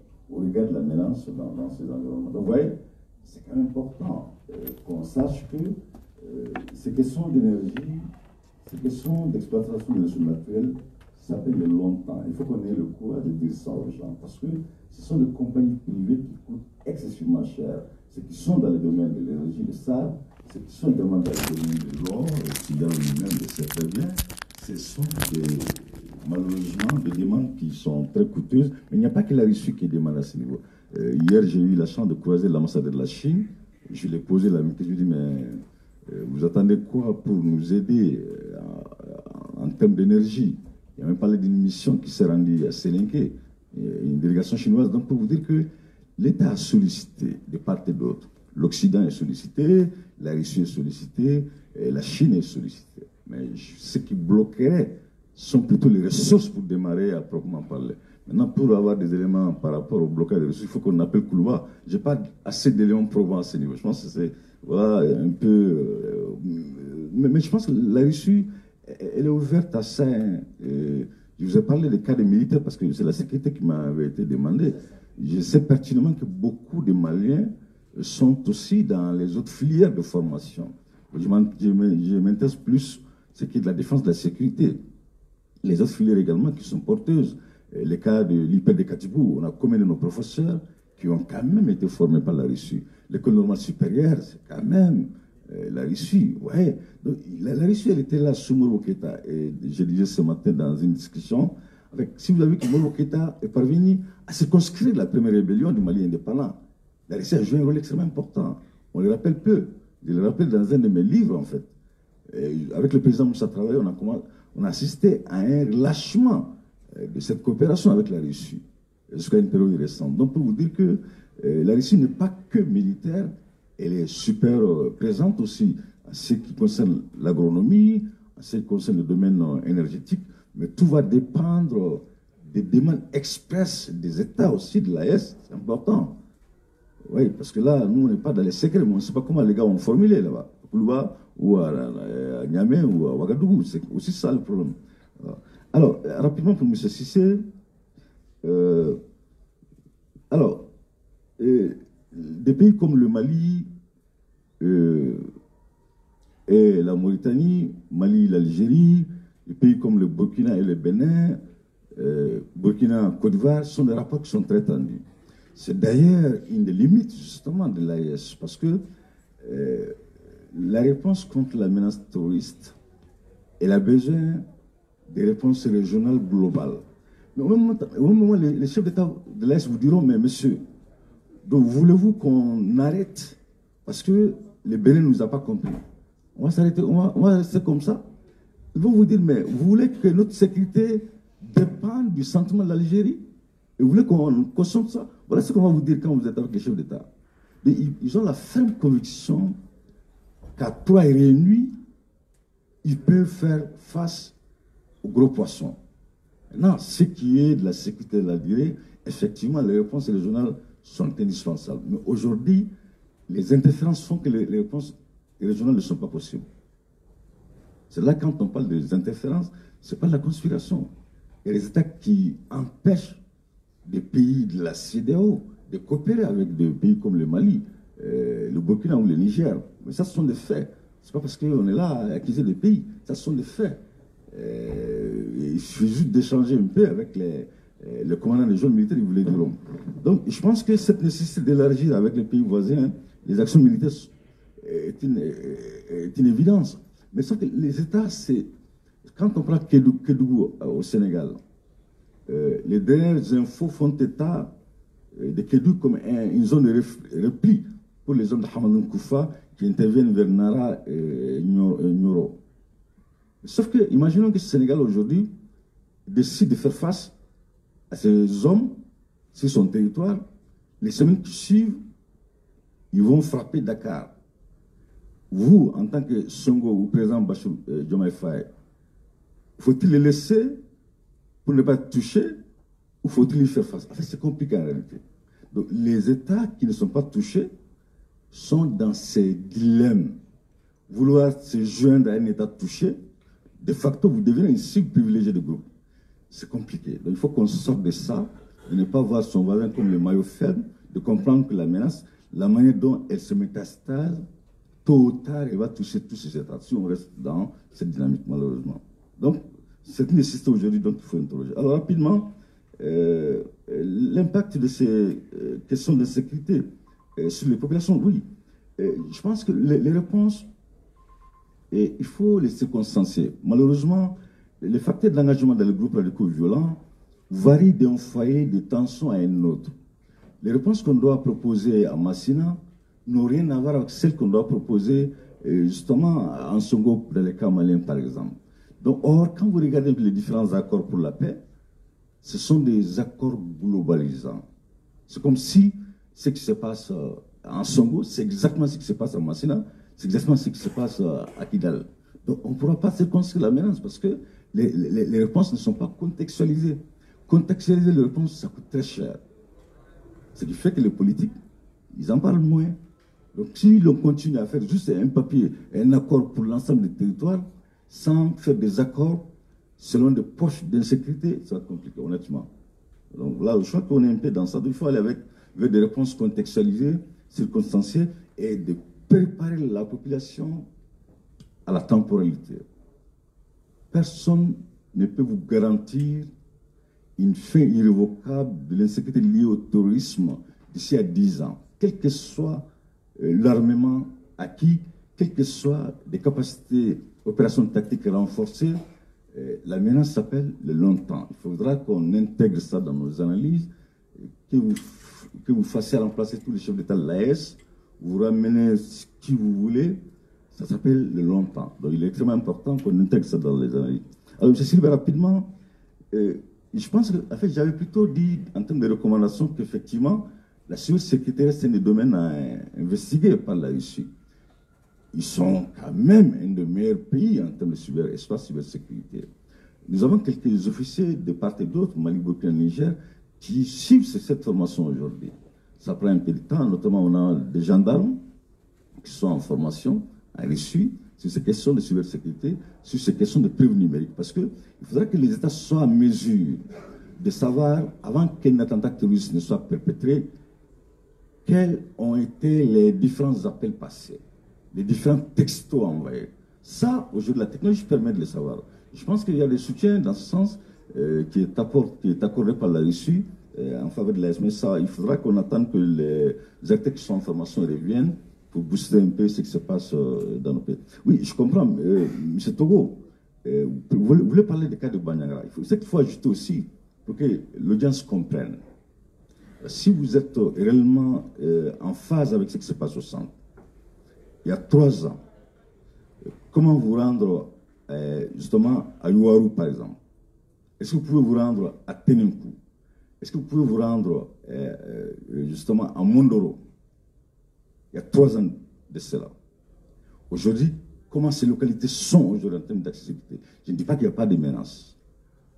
Les cas de Banyangra, il faut tout les rappeler, on a affaire avec des populations qui n'ont pas signé d'accord avec des groupes radicaux violents, mais la menace, elle est quand même endogène à Banyangra. Ce sont des tensions qui opposent des communautés qui cohabitent à Banyangra. Et de ce fait, même si l'étiquetage religieux est mis en évidence, mais à l'analyse, on sait pertinemment, avons-nous affaire à un conflit local. Un conflit local qui est porté par des acteurs locaux. Et lesquels acteurs locaux n'ont pas de poche connue. L'armée fait des patrouilles, certes, qui sont considérées aujourd'hui comme marginales par les populations de Banyangra, mais il est important aussi de dire qu'attention, et une des raisons aussi pour lesquelles on doit dire à l'armée, c'est bien les réponses militaires, mais elles ne suffisent pas. Si vous avez affaire à un problème lié à la gouvernance locale, il y a une communauté à Banyangra qui estime qu'elle est considérée comme étrangère chez elle. Il faut qu'on gère ça. Il y a une communauté à Banyangra qui a la ferme conviction qu'elle est exclue de la gouvernance locale. Comment voulez-vous que l'armée réponde à ça? Donc je pense que, au-delà d'un cas, certes, sérieux, qui est le cas à Banyangra, on ne peut pas réduire les efforts qui ont été consentis au centre, au seul cas de Banera. Je n'ai pas dit qu'il n'y a pas de souci au centre. J'ai été récemment chez les Bois, à Massina et à Tomia. Je sais de quoi je parle. Il y a des efforts. C'est vrai que Banera aujourd'hui est sous tension. Mais Banera ne peut pas effacer les autres efforts qui ont été consentis, notamment, je pense, je disais ce matin, à Indelman, les gens se posent des questions pour que l'armée tienne autant à Tanza. Il n'y a même pas de population. Mais vous avez plus d'une vingtaine de mille artisanales qui servent de source de financement au groupe radicaux. Si vous n'occupez pas Tanza, tous vos efforts sont nuls. L'armée n'a pas le choix, il faut qu'elle l'occupe. Parce que si Tenza va rester à prospérer ainsi, naturellement tous les efforts vont tomber dans l'eau. Je pense qu'il y a vraiment il faut être beaucoup plus nuancé dans la cartographie des menaces, de ne pas réduire les efforts à une seule poche d'insécurité. L'avant-dernier élément, oui, la question de l'agriculture, je pense que j'ai un peu répondu à cela. Des efforts sont j'ai pris le cas de l'IPED de Katibougou. Nos premiers ingénieurs, nos premiers docteurs en agronomie, même dans les domaines de l'élevage, sont quand même majoritairement issus du système rusophone. Les deux qui viennent de prendre la parole ont tous étudié dans l'ex-Union soviétique. Donc, je pense qu'il y a eu un relâchement. Ça, seul le pouvoir pourrait vous apporter des éléments de réponse par rapport à ça. Et juste après le président Moro Keïta, il y a eu un relâchement vis-à-vis de la Russie. Le relâchement vient d'être renforcé avec l'arrivée des militaires qui sont à la tête de l'AS. Donc, tous les domaines possibles peuvent avoir des réponses avec la Russie, mais à condition que les États aussi sachent ce qu'ils veulent. Parce que nous, on les dit tranquillement ici, mais lorsque vous êtes dans les décisions, on vous dira qu'effectivement, les États aussi ont du mal à formuler des besoins. Voilà. Ce qui fait que les gens viennent, vous prenez juste le cas d'ECAP Sahel ou ITEM. Les armées sahéliennes n'avaient pas clairement exprimé ce dont ils avaient besoin en termes de formation.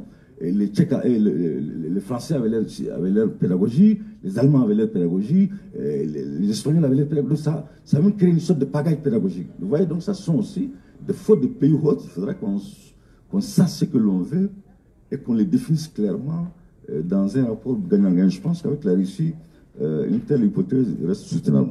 Voilà, en gros, M. Dissa, quelques éléments de réponse aux questions posées. Merci beaucoup. Merci, Dr Ali Tounkara. Mesdames, Messieurs, on applaudit Dr Ali Tounkara. Voilà.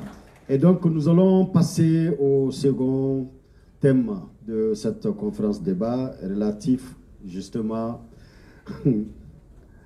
à l'énergie. Je crois que quand on parle de l'énergie au Mali, là, c'est un sujet qui préoccupe tout le monde. Ça nous concerne tous. Et donc, notre expert est à Niamey. Je crois que nous pourrons être en contact avec lui tout de suite, en direct. Il s'agit de M. Edgar André Maxime Kader.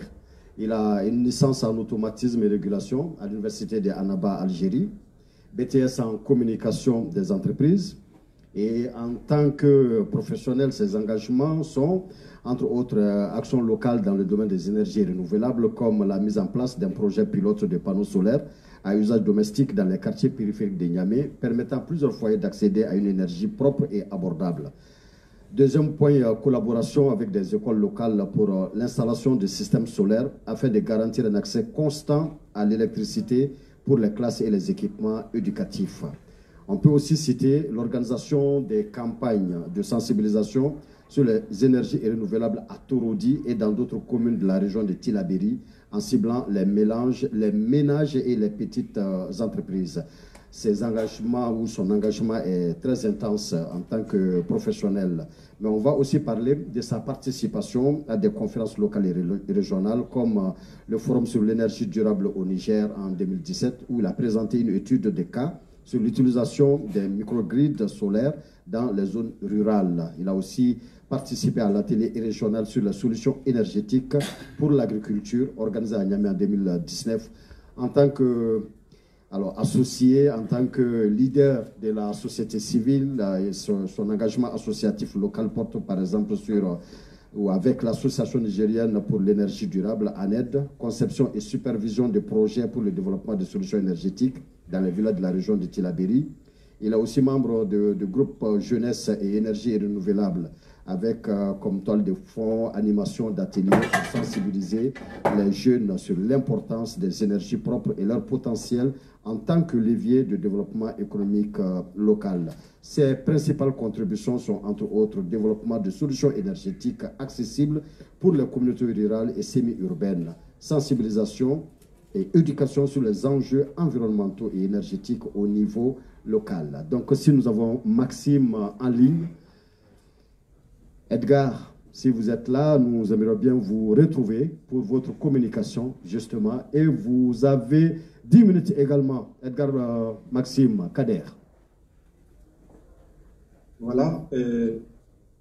Merci beaucoup à l'assistance. Merci pour l'honneur que vous nous faites de nous accorder la parole pour nous exprimer à cet événement. C'est vraiment une opportunité pour nous de vous présenter un peu la situation énergétique, un peu dans l'espace AES et plus précisément au Niger. Donc, au niveau de la situation énergétique, nous savons tous que ce soit au Mali, au Niger et au Burkina, il y a beaucoup de défis à relever concernant l'énergie. Et ces défis sont entre autres la forte dépendance des importations énergétiques. Et nous savons qu'aujourd'hui, par exemple, si on prend le cas du Niger, 80% de l'énergie du Niger est importée du Nigeria, ce qui fait qu'au niveau, pendant le coup d'État du 26 juillet, nous avons remarqué que le Niger était presque à terre parce que nous n'avons pas d'électricité, on faisait presque plus de 24 heures sans électricité. Et aussi, il faut noter qu'il y a assez d'opportunités à saisir par rapport à cet état de fait de l'énergie. Et aussi, nous devons aussi mettre en exergue l'importance des énergies fossiles qui, pour la plupart, par exemple, surtout pour le cas du Niger, qui n'est pas bien exploité. Et aussi la faible utilisation des énergies renouvelables. Ici, ce n'est pas ces dernières années que le Niger a commencé à mettre en place des centrales solaires. Et nous savons que le Niger, malgré son espace, malgré l'ensoleillement, par exemple, plus de 1000 heures d'ensoleillement jusqu'à 1500 heures d'ensoleillement par an, le Niger ne profite pas vraiment de ce joyau qui est le soleil et de l'espace par rapport au vent, aux énergies éoliennes que le Niger n'exploite pas. Et donc, par rapport aux énergies fossiles, dont le Niger est producteur de pétrole, de gaz et de charbon, nous remarquons que si ce n'est pas ces dernières années, le Niger n'utilise pas ces énergies fossiles dans la production de l'énergie. Et aussi, le Niger est producteur de l'uranium. Nous savons que le Niger est 4e producteur mondial de l'uranium et très malheureusement, le Niger n'exploite pas cet uranium dans la production de l'énergie.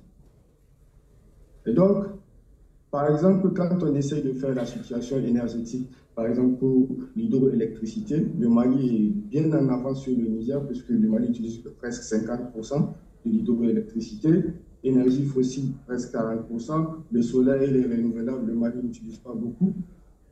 L'importation aussi, le Mali n'importe pas beaucoup d'électricité comparativement au Niger.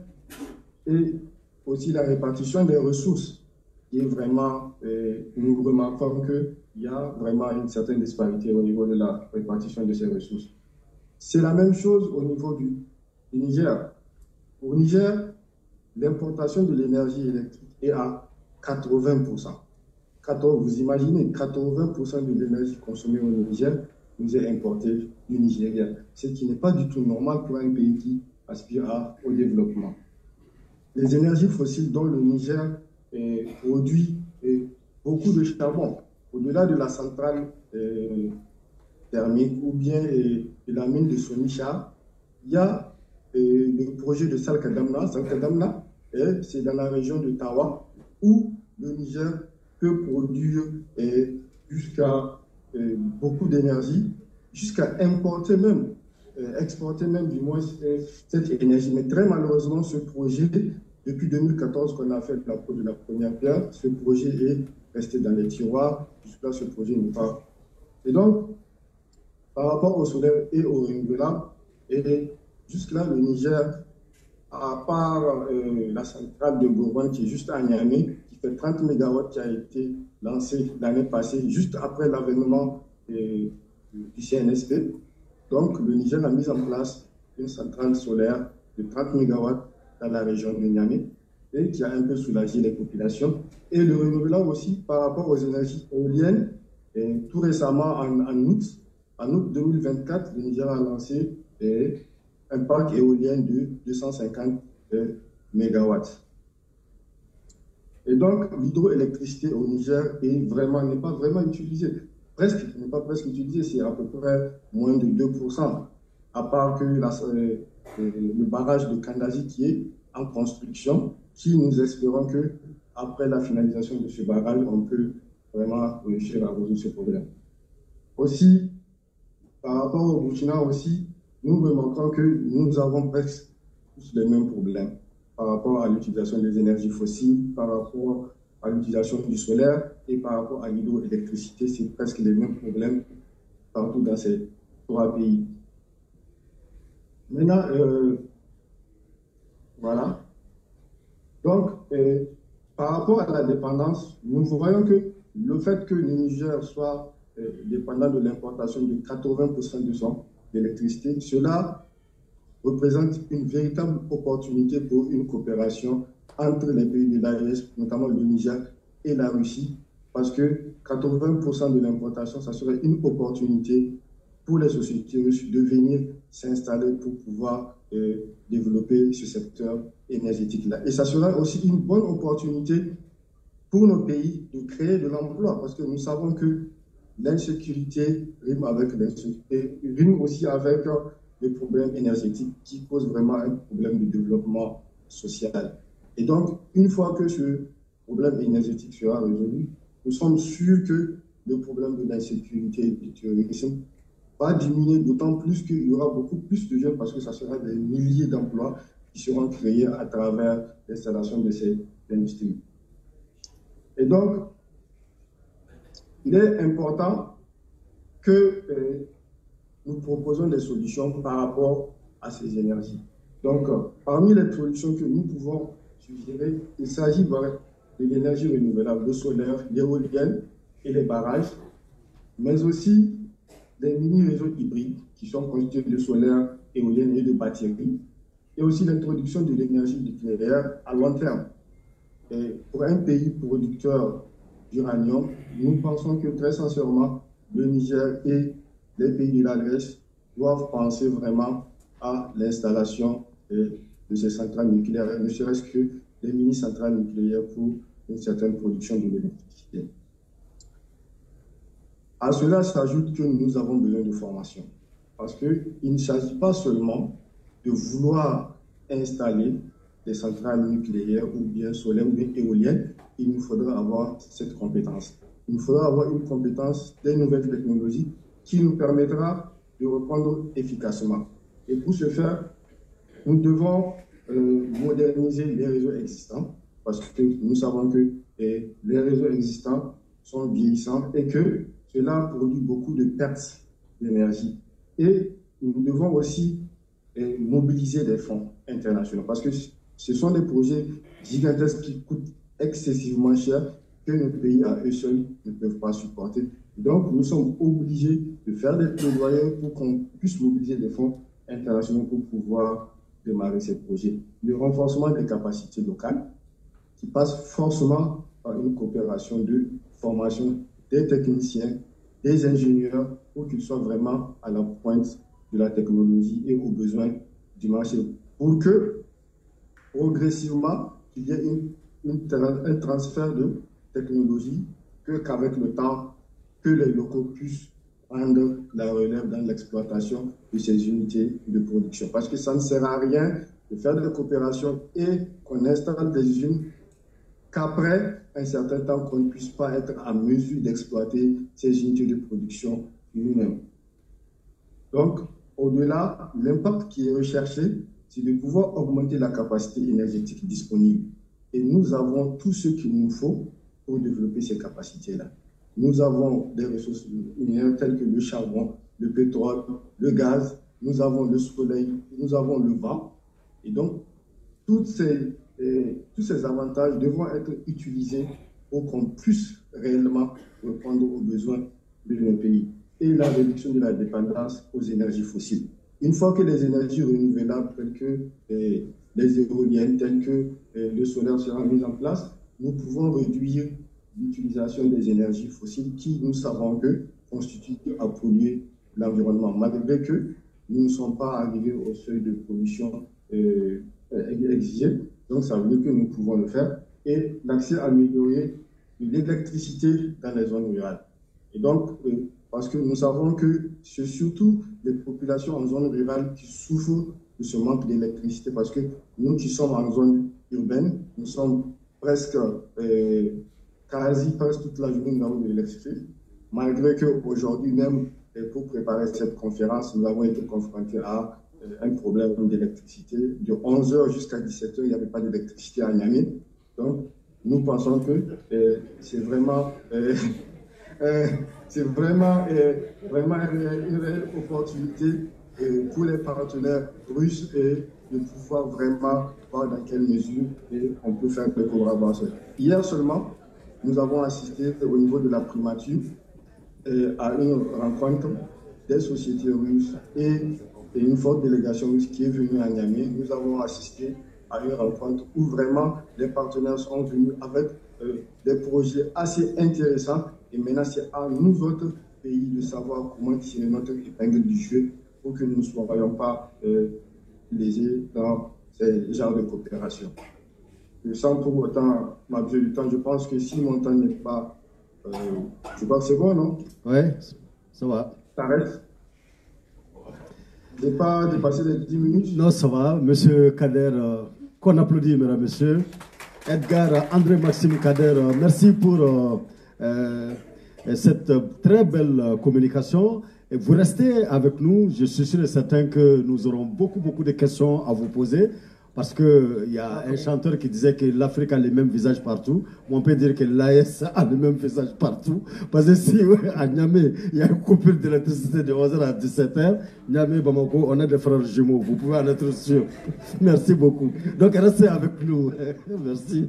Merci beaucoup. Alors, mesdames, messieurs, à présent, nous allons donc projeter la vidéo faite par l'expert russe sur la question énergétique.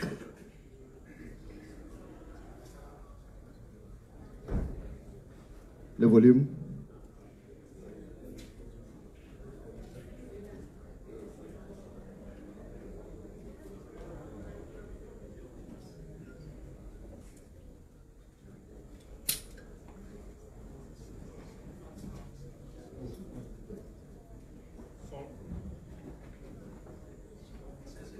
À une production d'énergie stable. En ce moment, on reprend. Ces alternatives de production on reprend carrément. Toujours instable.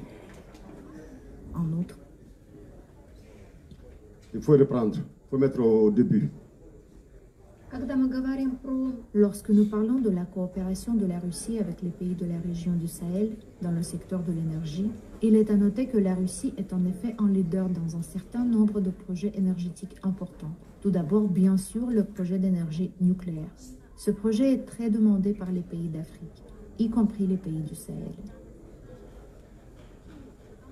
Pourquoi? Parce que les projets d'énergie nucléaire permettent d'accéder à une production d'énergie stable, contrairement aux sources alternatives de production d'énergie toujours instables. En outre, l'énergie nucléaire contribue au développement progressif. Ok. Apparemment, il y a un souci avec cette vidéo-là. Nous allons essayer de retourner à Maxime, s'il est là. Voilà.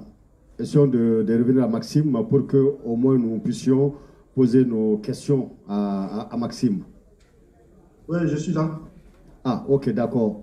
Ok. Donc, je vais demander à une hôtesse de prendre le micro, comme on vient de le faire. Qui sont preneurs du micro pour des questions? Non. Non, pas une personne deux fois. Sauf s'il n'y a vraiment pas de personne. Ok, à gauche, à gauche.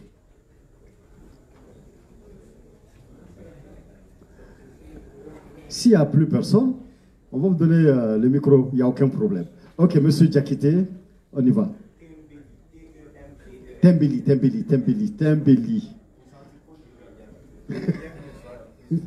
Est-ce que le micro est allumé? Je ne suis pas sûr. Non. Voilà, il faut appuyer en bas.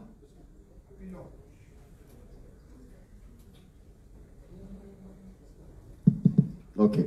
Correction, c'est Tembeli et non Diakité. Tembeli. Bien que chaque Dogon ait son peul, hein, bien sûr. Chaque Dogon a fait quoi? A son peul. Ah, d'accord. J'ai une question à l'adresse du docteur Diabaté. J'ai suivi avec grand intérêt son... Par contre, qui ne fait pas partie des panélistes. J'aurais aimé que cela fasse objet d'échange en aparté. Oui. Si vous avez des questions sur, par exemple, le volet énergétique, tel que développé tout de suite par Maxime, ce serait quand même bien. Ok.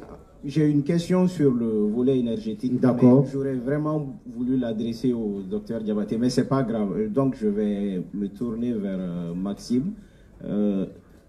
Je vois qu'il insiste beaucoup sur le parc éolien, le parc photovoltaïque, etc. Or, on sait que la Russie a d'énormes expertises en matière d'énergie fossile. Donc, ma question, c'est est-ce que les États de l'AES n'ont pas plutôt intérêt à s'arrimer à la locomotive russe pour développer davantage l'exploitation de l'énergie fossile plutôt que de se projeter toujours vers l'éolien, le nucléaire, le photovoltaïque, alors qu'on sait qu'on n'en a pas les moyens pour le moment. Ce sont des États qui cherchent, entre guillemets, à manger. Donc, je pense que ils ont plutôt intérêt à s'appesantir sur l'énergie fossile en attendant de voir plus clair côté perspective. Est-ce que, Maxime, vous n'êtes pas d'accord avec moi sur ce point? Ça, il nous le dira tout à l'heure. Moi, mon souci, c'est d'être sûr que Maxime nous reçoit bien. Maxime, est-ce que ça va? Oui. Ok, oui, d'accord. Je vous reçois. Ok, d'accord. Une deuxième personne? Donc, je ne pourrais pas m'adresser au docteur Diabaté? Non. Ok. Pas tout de suite quand même, pas à cette phase. Ok, d'accord. Ok. Pas de questions sur l'énergie? Ah, mais je suis étonné quand même. Hein? Moi, je pensais que on allait avoir des problèmes même à distribuer la parole. Parce que moi, je m'attendais à beaucoup plus d'interventions. Ok, il faut lui donner, D'accord. Un instant. Malion, donc, à cause de Kourango Banade, à Nyanabora. À Olimaniarade. Ok, on y va. Et, ok. Appuyons en bas. Ah voilà, c'est bon. Allô? Ça marche? Ok, je pense que moi j'avais anticipé ma question. Hein. C'est ce que oui. J'avais dit. Donc j'ai trouvé la bonne personne à qui je dois poser ma question. Effectivement, je suis d'accord avec lui que avec l'ensoleillement, le taux d'ensoleillement de nos pays, je ne pense pas qu'on a besoin vraiment de l'énergie thermique. Vu, vous l'avez si bien dit tout de suite, c'est-à-dire avec les centrales solaires, je pense que ça peut résoudre jusqu'à 80% de nos problèmes d'électricité. Bon, maintenant, les barrages hydroélectriques peuvent servir à fournir les grands consommateurs tels que les industries, les mines, les carrières. Mais maintenant, est-ce qu'il n'est pas préférable de faire des centrales isolées qui ne sont pas interconnectées dans chaque ville et que chaque ville puisse avoir sa centrale solaire? On sait que les Russes, ils ont vraiment quand même beaucoup de compétences dans ce secteur avec Rosatom qui peuvent nous aider à développer des centrales solaires dans toutes les villes, des mini-centrales solaires isolées. Je pense que ça peut être un problème qui peut résoudre ce problème-là. Ça peut être une solution qui peut résoudre ce problème. À vous entendre, vous avez dit que ça se coupe de 11h à 17h. Chez nous, c'est presque 24 heures. C'est pour cela qu'on a tous rigolé dans la salle. Donc, vous aussi, vous êtes un peu en avance par rapport à nous. Donc, je pense que M. Tounkara avait dit qu'il faut que nos États aussi, qu'on arrive à bien exprimer nos besoins. Qu'est-ce que nous avons réellement besoin? Je pense que dans l'immédiat, nous avons besoin de développer l'énergie. Ouais, vous l'avez si bien dit, le Niger est le deuxième producteur mondial, si je ne me trompe pas, de l'uranium. Depuis combien d'années? Aucune centrale nucléaire. Alors que le Niger avait la possibilité de demander à ses pays partenaires au moins, au minimum, une centrale nucléaire pour servir quand même le Niger par rapport à l'électricité. Mais maintenant, qu'est-ce qu'il faut faire maintenant? Je pense que les 3 pays de l'AES, en coopération avec la Russie, c'est de chercher à installer une centrale nucléaire. Bien que c'est vraiment dangereux, mais il faudrait qu'on veille là-dessus, vu son importance. Parce que tant que l'électricité va coûter cher, nous ne pourrons pas développer notre industrie. L'industrie est intimement liée à l'électricité.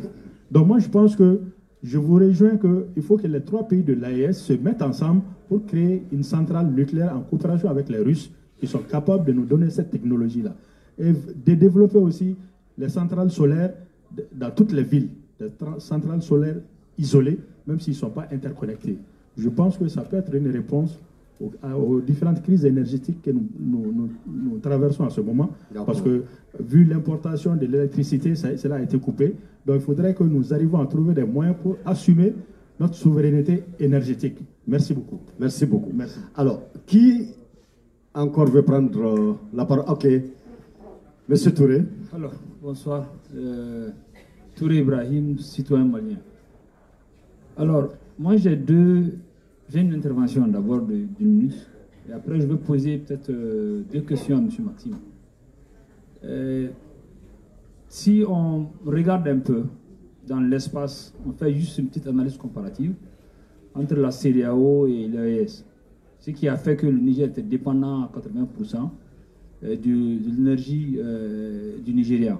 Par exemple, le cas du Mali, il y a l'OMVS qui sert pratiquement 4 pays, le Mali, la Guinée, la Mauritanie et le Sénégal.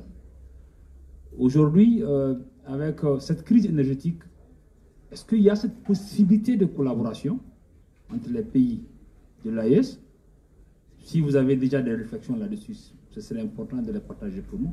S'il en existe, est-ce qu'il y a typiquement aujourd'hui, puisqu'on a presque tous les mêmes dénominateurs communs, on a le sol, on a l'eau, on a le soleil, on a un peu le vent. Mais aujourd'hui, pour que ça soit viable, pour que ça puisse être durable, et pour que ça puisse être aussi profitable, et que même s'il y a un choc dans les jours à venir, que cette dépendance ne puisse pas être un frein au développement des pays. Est-ce que vous avez des pistes de réflexion à proposer aux débatteurs ou à l'Assemblée? Ce serait important de les partager. D'accord. Dernière question. L'énergie, on oublie souvent son poids dans l'emploi jeune. Est-ce qu'aujourd'hui vous avez des chiffres à partager avec nous sur son apport en termes d'employabilité de la jeunesse ou même en termes d'apport sur le PIB nigérien? Merci. D'accord. Alors nous vous revenons, Kader. Donc vous avez maintenant la parole pour répondre à ces différentes questions. Mais vous pouvez vous-même voir déjà qu'ici au Mali, on connaît tellement les coupures d'électricité que finalement, le problème d'électricité cesse d'être notre problème. Vous voyez, c'est un sujet qui ne fait plus un centre d'intérêt chez nous. On a l'impression que bon, ça ne sert absolument plus à rien, l'énergie. Je crois que nous, on a appris à vivre sans le courant, quoi. Voilà. Voilà. Donc, vous avez la parole, M. Kader. Voilà. Merci vraiment pour les questions. Nous allons essayer d'apporter des éclaircissements. Monsieur Demili qui disait pourquoi on s'appesantit plus sur les énergies renouvelables que sur les énergies fossiles. Nous pensons qu'il serait plus facile dans le court terme de pouvoir mettre en place ces énergies solaires, comme le docteur l'a dit, dans les grandes villes pour pouvoir pallier à ces coupures d'électricité de manière plus rapide. Alors que pour les énergies fossiles, par exemple, pour le charbon, dans le cas du Niger, nous avons le projet de Salkadamna qui est dans la région de Tawa, qui était un projet dont le financement a été même clôturé depuis 2014, qui tournait autour de 740 milliards de francs CFA qui, jusqu'à aujourd'hui, ce projet n'a pas démarré. Alors que ce projet pouvait faire jusqu'à 600 mégawatts une fois que la centrale, parce que ça va être une mine à ciel ouvert et une centrale thermique qui pouvait produire jusqu'à 600 mégawatts et une usine de production de briquettes de charbon qui peut être exportée. Et donc, cela est bien.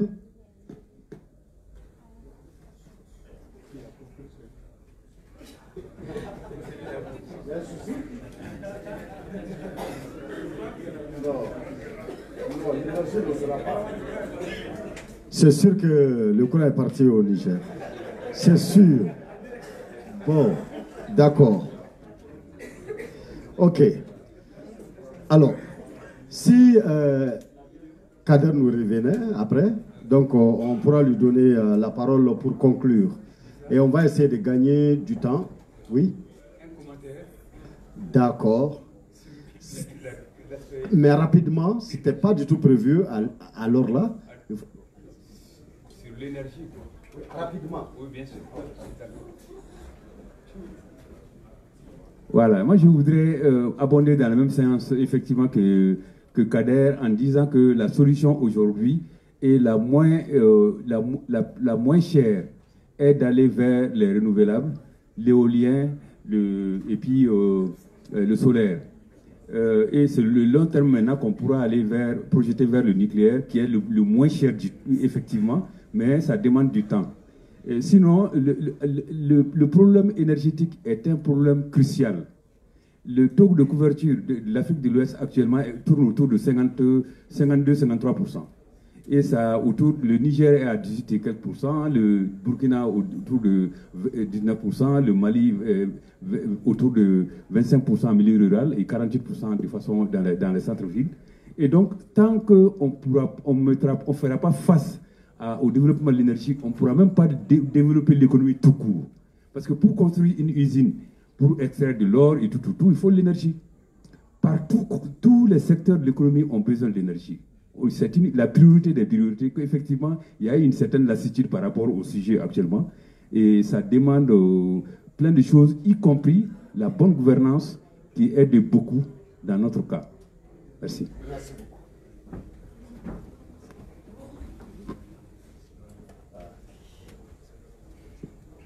Ok, merci. Donc, apparemment, c'est sérieux du côté du Niger. Hein. Je crois que vraiment, on l'a perdu, hein, je crois. Donc, il y a coupure à Niamey. On peut en être sûr. Ok, mesdames, messieurs, donc nous allons aborder la dernière thématique relative à la communication, à l'information aussi dans l'espace AIS. En tout cas, la salle étant bourrée de journalistes, je crois que cette fois-ci, on ne va pas faire la même indifférence qu'on a fait avec l'EDM. Parce que nous, aujourd'hui, là, on se pose énormément de questions. Hein. Est-ce qu'on peut même exercer librement notre métier maintenant?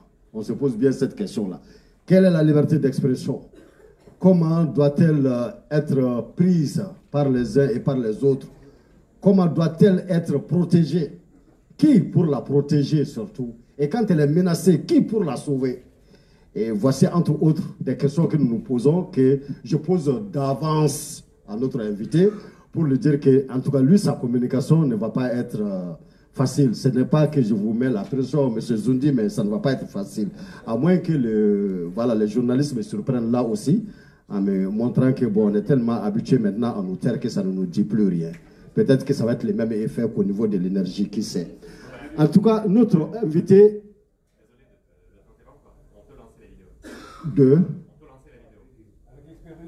Ah, ok, de l'énergie. Ok, d'accord, allons-y.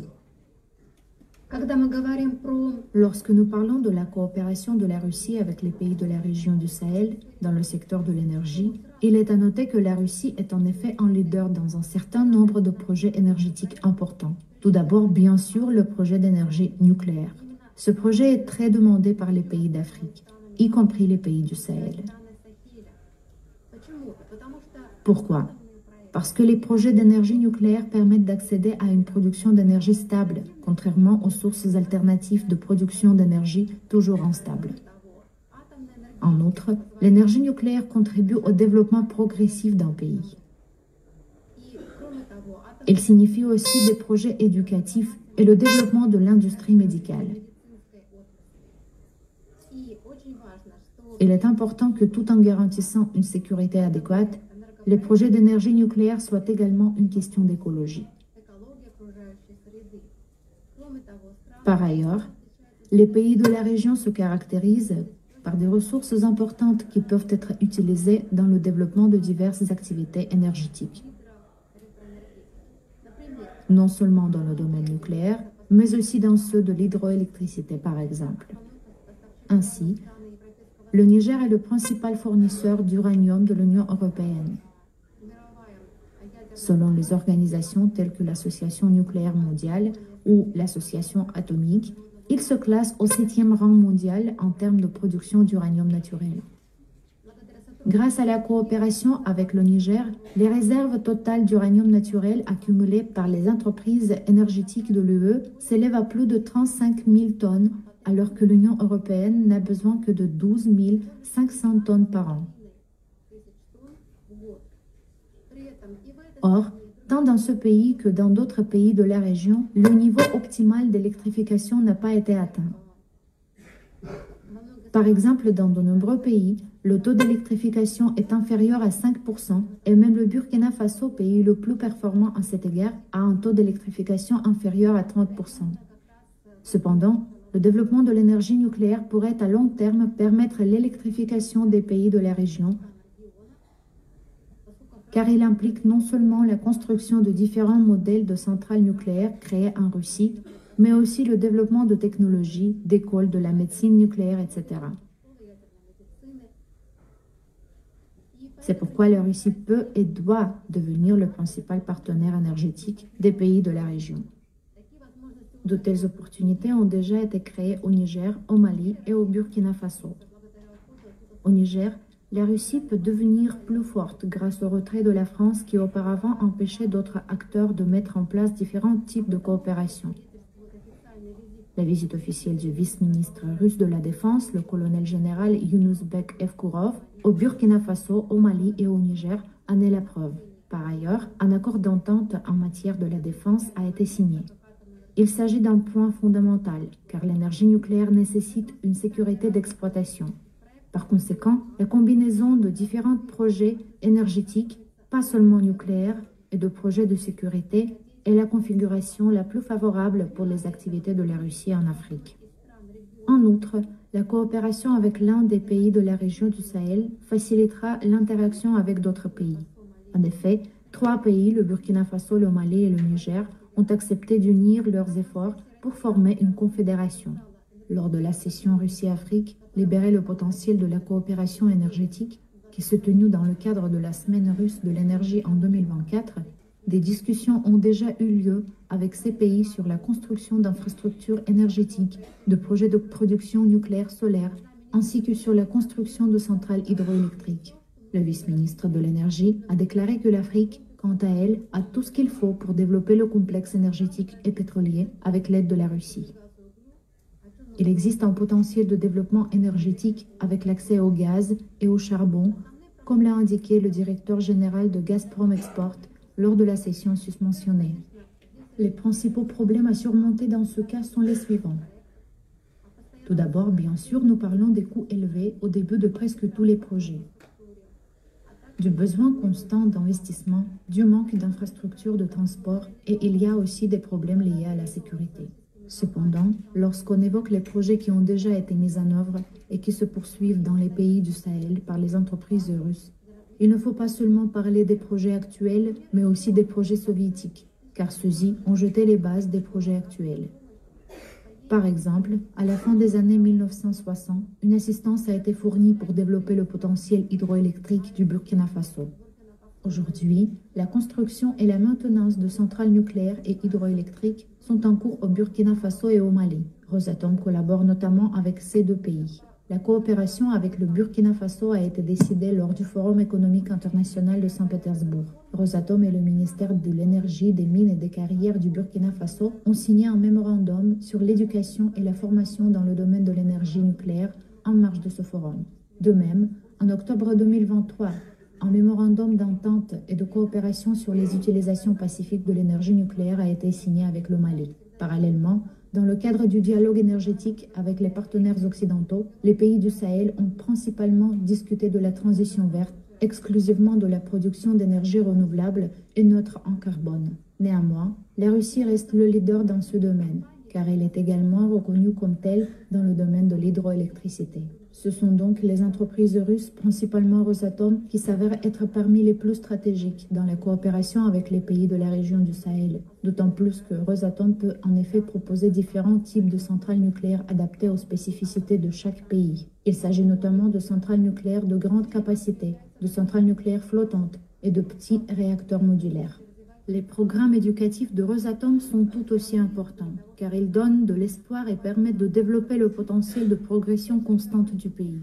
Actuellement, plus de 2000 étudiants africains étudient les spécialités nucléaires en Russie. La Commission africaine de l'énergie atomique, qui a encouragé la jeunesse africaine à développer la technologie nucléaire dans les domaines de la santé, de l'éducation, de l'énergie, de la recherche et de la sécurité, a également favorisé la coopération.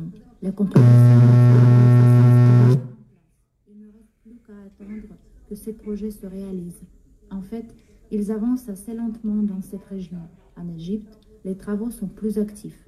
Néanmoins, l'expérience en matière de mise en œuvre de ces projets a déjà été accumulée.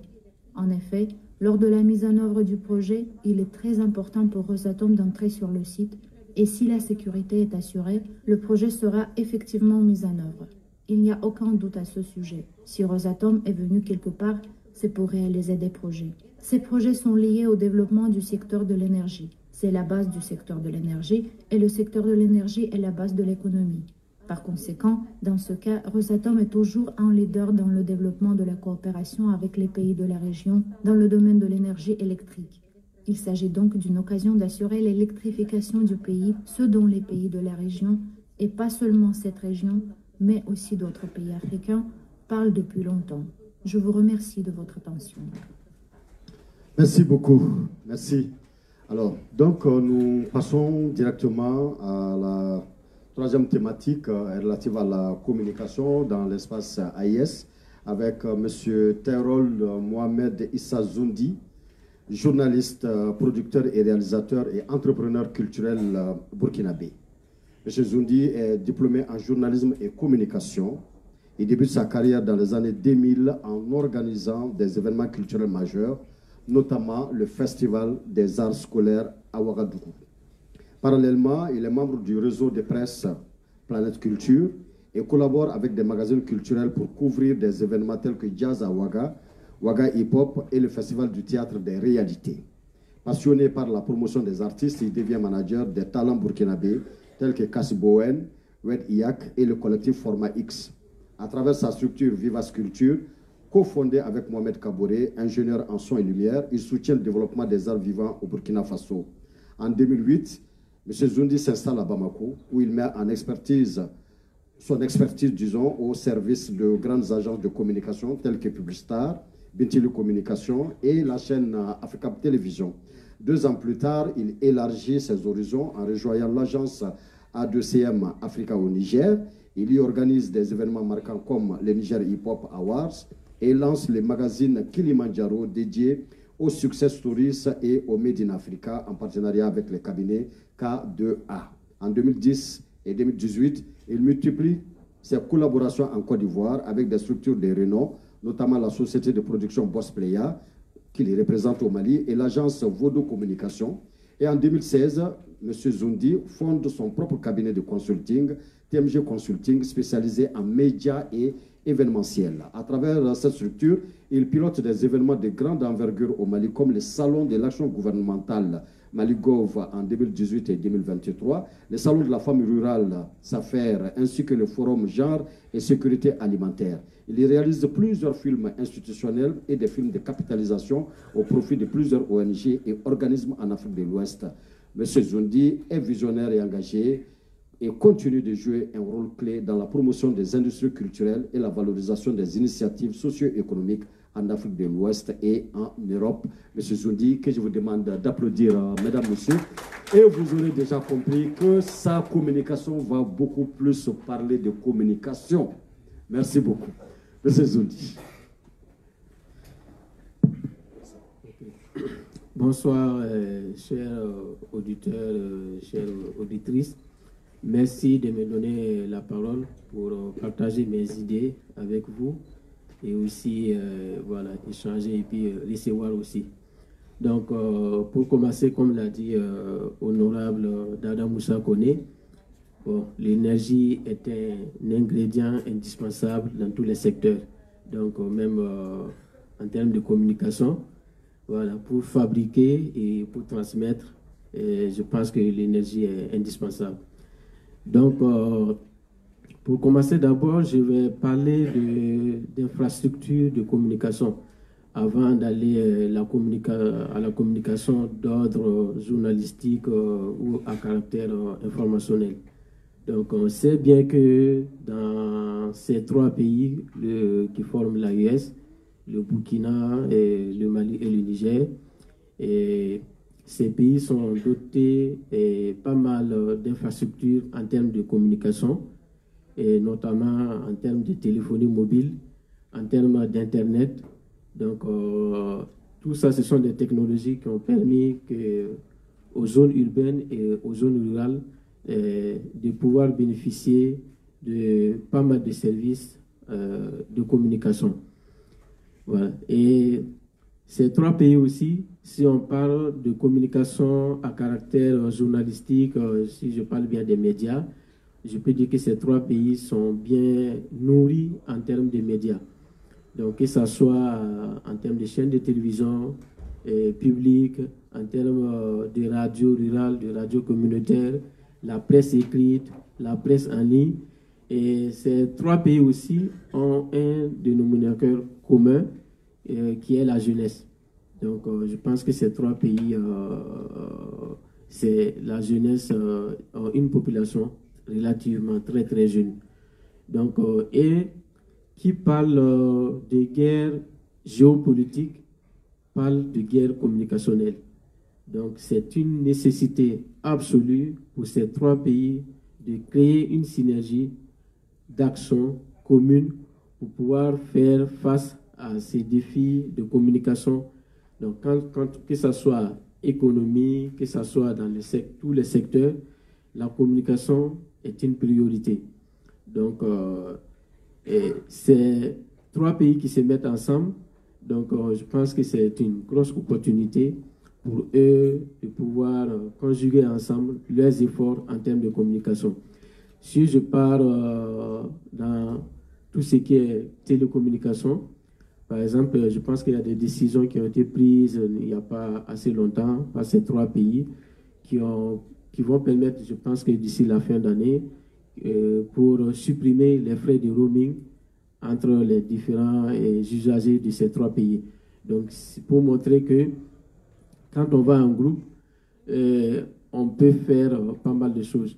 Et c'est ce que ces trois populations réclament. Quand on pense, on prend les grands organismes comme la CEDEAO, je pense que c'est souvent ce qui manque. La population a besoin souvent de voir des actes, voilà, que ces organismes prennent et qui rentrent dans leurs préoccupations et vraiment qui touchent leur réalité au quotidien.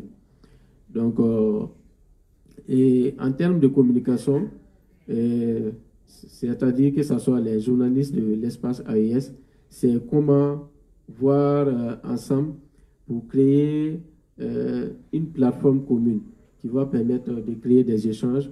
Quand on regarde les différents journaux télévisés de ces trois pays, je pense qu'il y a une grosse part qui est réservée à l'actualité de l'AES. Déjà, donc, ça, ce sont des actions à encourager, mais il faut aller de l'avant pour que le paysage médiatique, vraiment qui est bien inondé, qu'il y ait un certain assainissement. Et surtout à l'ère du numérique, et maintenant on parle de l'intelligence artificielle. Donc, comment ces trois pays-là peuvent se mettre ensemble, déjà pour prendre des initiatives, pour lutter contre la désinformation et porter l'information qui vraiment va contribuer à ne pas affecter les efforts que ces trois pays fournissent Et on sait quand on est en guerre, la communication, elle compte énormément. Donc, elle devient, c'est plus que capital. Donc, je pense que ces trois pays-là peuvent dynamiser, en tout cas, le secteur des médias ensemble. Voilà, et créer que ce soit les structures publiques, que ce soit les différentes filières, les différentes organisations professionnelles, qu'il y ait des contacts, qu'il y ait en tout cas un travail commun qui va permettre de bien assainir l'environnement médiatique. Donc voilà un petit peu, je ne vais pas être trop long. Donc je pense que, et aussi, si je parle de couverture, je vais toujours parler de couverture. Et je pense que la Russie peut être une opportunité en termes de couverture sur les infrastructures de communication. Par exemple, il y a la couverture par satellite. Je vois que la Russie a un projet d'ici 2030 pour couvrir le monde à travers l'Internet par satellite. Il y a déjà le cas je pense, de l'entrepreneur Elon Musk qui propose la solution Starlink. Et la Chine aussi a son projet qui est déjà en cours. Et la Russie aussi qui est en train de développer. Voilà. Et je pense qu'il y a déjà des cas, des essais qui sont déjà faits avec satisfaction. Et nous, ces trois pays qui sont en train de collaborer avec la Russie, ça peut être un bon départ pour faire partie de ces gros projets. Voilà. Comme je l'ai dit, la communication, que ce soit dans le domaine des médias, il faut des bonnes infrastructures de communication. Et pour avoir des bonnes infrastructures de communication, il faut que ça soit supporté par le secteur énergétique, donc qui est vraiment indispensable. Donc je pense qu'il y aura des rebondissements pour qu'on puisse échanger davantage et partager nos différentes idées. Donc je reste ouvert pour apprendre aussi et aussi partager d'autres idées. Et voilà, et aller plus loin dans la discussion. Et je vous remercie. Merci beaucoup, M. Zoundi, que je vous demande d'applaudir. Alors, si toujours nous pouvons rejoindre Moscou, si M. Artyom est en ligne, nous aimerions l'entendre sur cette question relative à la communication. D'abord, dans l'espace AIS, comment, en tant que patron de médias russes, il perçoit cette question-là et quels sont alors les partenariats possibles qu'il lui-même en personne à la tête de African Initiative peut envisager voilà, avec la presse africaine de façon générale, avec la presse de l'AIS en particulier. Alors, Artyom, vous êtes là, en ligne, voilà. Et avant que je vous donne la parole, permettez-moi d'adresser un bonsoir à Michael, même si je ne le vois pas, j'entends sa voix. Vous avez la parole. Здравствуйте, дорогие друзья, еще раз. Rebonjour, chers amis.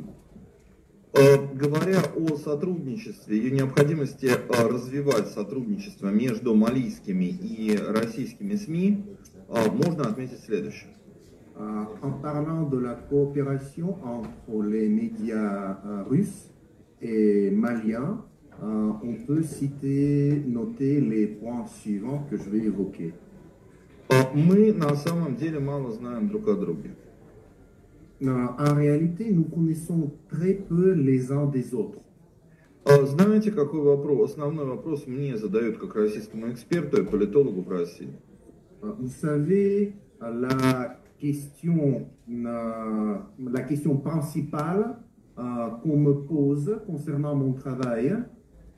Зачем мы помогаем Африке? Зачем мы работаем с Африкой? У нас сейчас идет СВО, а с африканцами мы все равно гораздо дальше, чем с европейцами, с которыми, может быть, после СВО помиримся. Pourquoi ayant le conflit avec l'Ukraine, l'opération militaire spéciale, la Russie doit s'approcher de l'Afrique, travailler avec Afrique et en Afrique, tandis qu'elle est beaucoup plus grande que l'Europe, avec laquelle on pourrait avoir la paix après la fin de ce conflit militaire. Это в корне неправильный тезис, с которым мы вынуждены бороться. Это тезис, который бросили наши враги. C'est une thèse qui n'a rien à voir avec la réalité qui a été imposée par nos ennemis communs. Ни мы, ни вы никогда не будем для европейцев и для американцев своими.